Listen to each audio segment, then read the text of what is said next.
Hey brothers and sisters, there's a strange sound here. There's some beasts in nature.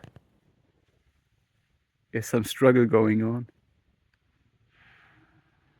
Yeah, I don't know whether you hear this. Okay. Anyway, I got advice for you, and that is, it sounds a little bit funny, but I mean it. Don't take anything home that you find peculiar or interesting that you find in nature, in a forest, wherever.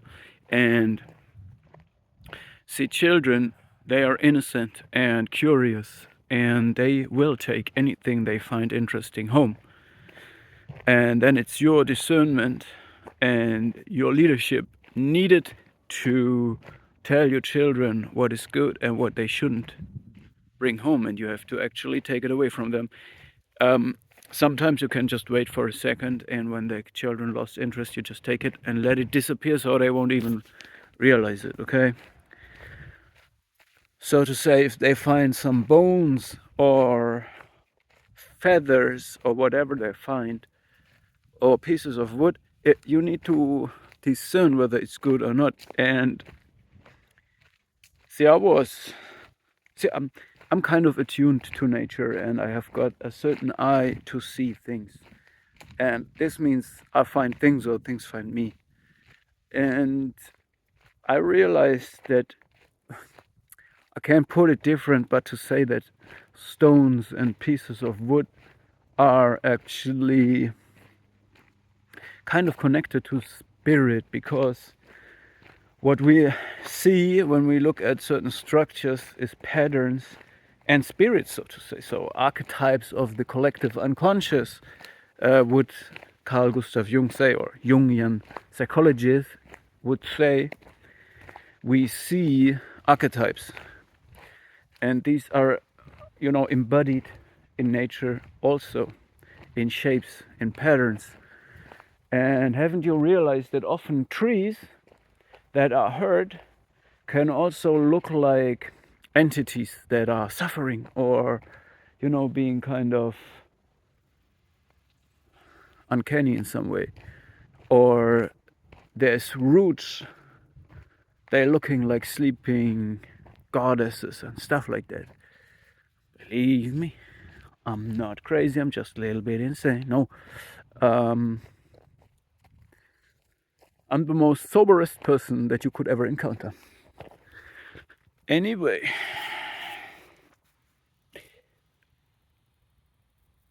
I learned to understand these things. Once I met a person when I was doing archery, and we went together into the forest, by the way. Oh, I just remember another thing now, in the same thing connected. Okay. And when I was doing archery, by the way, I found the skull of a badger. And of course I took it home, because I was in that innocent state of a child that know nothing. So this guy told me, independently of this, but now I think maybe there was a connection and he wanted to give me a hint, but no, I don't think in this case. But we were then talking about masks, African masks, from African tribes. Tourists tend to bring these home, and he told me he has some of them and he wants to get rid of them, but he can't get rid of them, and it's a problem for him because it's not something, he felt like connected to it in some way, that it is his, he was innocent the same way when he took it, and he really he did great effort to get this mask, but then he felt bad about it because he learned something.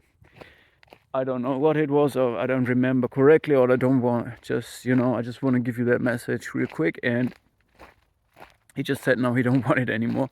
Maybe it was a context of what the mask is connected to and the spirit. But he knew, for him it was clear he cannot just trash it and throw it away. So he needed some help of probably another spiritual person that he trusts to get rid of it. I don't know what happened with it, but this is just what I want to tell to you, because right now I was walking and I saw a raven's feather perfectly aligned on the ground. Maybe I can even link it in the video because I took a photo of it, but I didn't touch it. and I don't take it home, most certainly. And this is because we need the discernment, okay? Look, this feather, I found it today.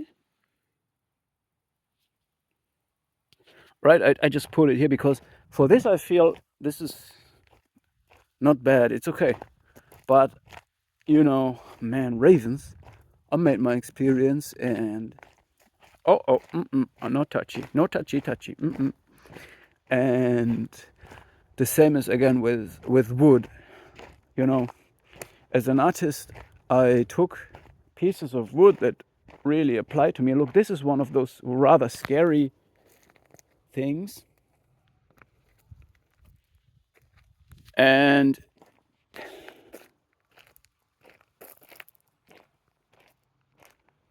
yeah, it's not a perfect example, but you know, you're getting what I'm saying. The rotten wood sometimes looks really a little bit rotten.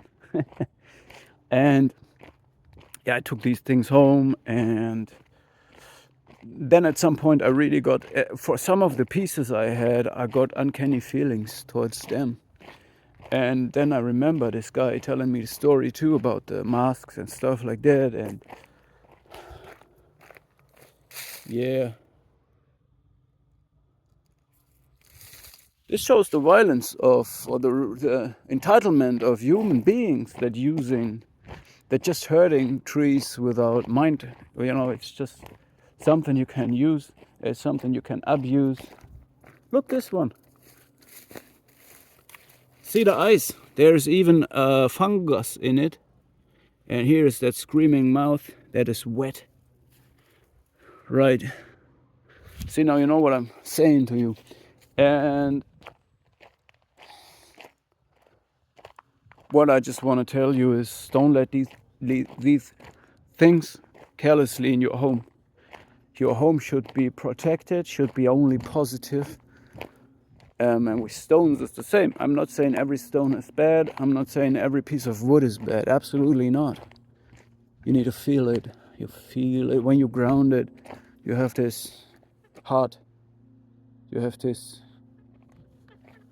energies. You know, if your gut feeling, you have your discernment, you have your maturity. So don't take everything home.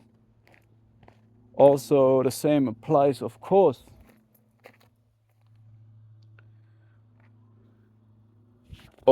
to all kinds of spiritual items like dream catchers or everything with feathers or whatever, you know, stuff like that. Or it could be some bracelet or chain that you get from India that has got a very good purpose. Very good, very good.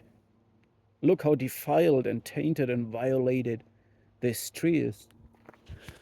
Yeah, yeah, yeah. Keep your house clean. Good energy, positivity. Over and out.